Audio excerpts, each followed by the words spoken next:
शासकीय कर्मचाऱ्यांच्या संपाची सरकारकडून दखल घेण्यात आलेली आहे। संपाबाबत राज्य सरकारचे तोडगा काढण्याचे प्रयत्न सध्या पाहायला मिळत आहेत।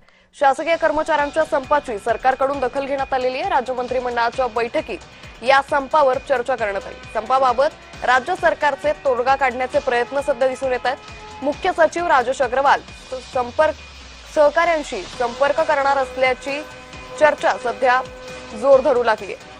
त्यामुळे शासकीय कर्मचाऱ्यांनी संप पुकारलेला आहे। आपल्या विविध मागण्यांसाठी हा संप पुकारण्यात येणार आहे आणि याच संपाबाबत आता राज्य सरकारने दखल घेतल्याचं पाहायला मिळतंय।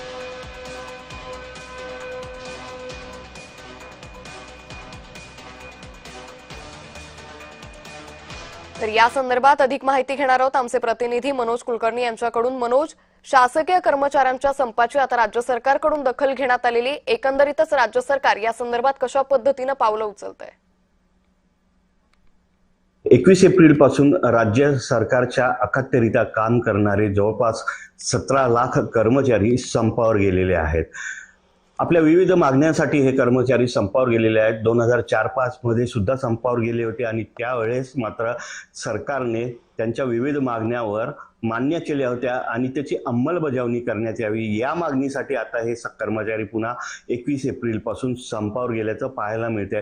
जवळपास 17 लाख कर्मचारी आहे। यामध्ये राज्य सरकारच्या मंत्रालयातील असतील, जिल्हा परिषद असेल, त्याचबरोबर जिल्हाधिकारी कार्यालय, तहसील कार्यालय या सगळ्या शासकीय कार्यालयातील कर्मचारी जे आहेत ते संपावर गेलेले आहे आणि याचा फटका मात्र सर्वसामान्य लोकांना बसत असल्याचं पाहायला मिळते आहे।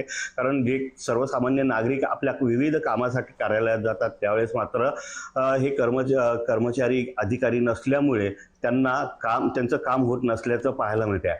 आज राज्य सरकारची कॅबिनेटची बैठक झालेली आहे आणि याच बैठकीमध्ये मुख्यमंत्र्यांनी मुख्य सचिवांना कर्मचारी संघटनेशी चर्चा करून यावर तोडगा काढण्याचं सांगण्यात आलेलं आहे।